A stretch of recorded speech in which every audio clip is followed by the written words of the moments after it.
Next up is Elyse, and after Elyse is Scotty Poe. I hope I got that right, from Prescott. Elyse Gardner, Humane Observer. Okay. Thank you very much for this opportunity. And I want to thank the BLM and Director Abby for responding positively in the negative in terms of abandoning the treasured herd concept, abandoning the waste of spending our money to buy private land when the government has 240 million acres of public land that the BLM manages. So I'm grateful, and I am wondering what happened to the commitment about working with the Forest Service to repatriate horses that are in long-term holding. We heard some things in Denver that I'm really hoping we'll hear more about, because I haven't heard anything about that yet.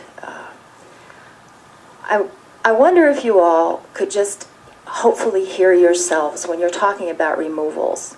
Renee just said,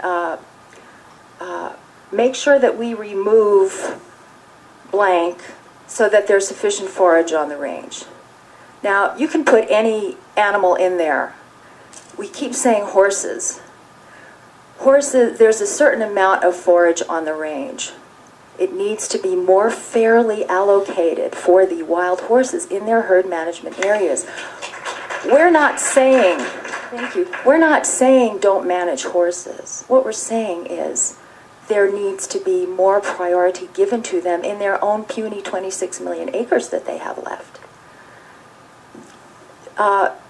Carla mentioned natural horse training to start immediately, and to start immediately, Pat Pirelli is having a taming of the Mustang. I don't quite care for the name, but he is having a workshop in Reno, July 31st, that weekend. So I hope that the contractors all and BLM wranglers can maybe make use of that immediately. I wonder if you all know what a beating burros take, being rounded up. It disturbs me that the Observer report didn't go, none of the observers went to a burro roundup. And by the way, that report, I think all of the people doing that report are pro-slaughter, but that aside, Sarah Ralston gets horses from BLM, is pro-roundup, has been recorded in papers speaking that, and she is not unbiased. And she has a vested interest in maintaining a good relationship with BLM because she does get horses for her program from them. So I don't think she is an independent, unbiased person. Dr. Cami Haleski talks about horses having a social contract, and if they violate that social contract, then they can go to slaughter. So I wonder what social contract the Mustangs have or have violated, because they're not out there on the range anymore for us to view. They've violated their social contract. 1 minute.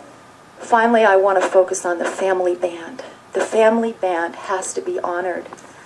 BLM, do it right. I see nothing in the way you manage these horses that honors the integrity of who they are. The family structure is everything, and in one afternoon you destroy everything that the stallion has worked for all his life. Even in your trap treat release, Twin Peaks was a travesty. You abandoned the plan of releasing horses back into their HMAs as they went along. And the plan was to remove all, or round up all PZP treat and put back on the range. But you release the stallions, and then a day or two later you release the mares. Show us that you have some respect for these animals and their nature by beginning to handle them and respect them for the animals that they are and within their social structure. It's vital in many more ways than just because we like them. It will affect their reproductive rate. That's been demonstrated in studies. Thank you very much. Thank you.